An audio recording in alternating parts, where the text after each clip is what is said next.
वसीम भाई, ये अंगोरा का एक पेयर है, ये एक ब्रोकन फीमेल है और एक वाइट फीमेल है। लेकिन वाइट फीमेल का जो ना हालत बहुत बुरी हालत है। ये कान देखना, ये और ये, और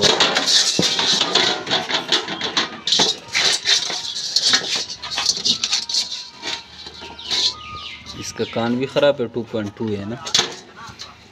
बाकी ये जो है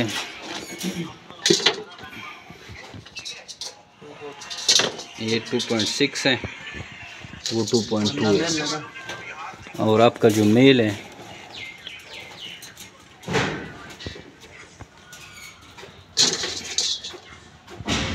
ये भी 2.2 है। ठीक है।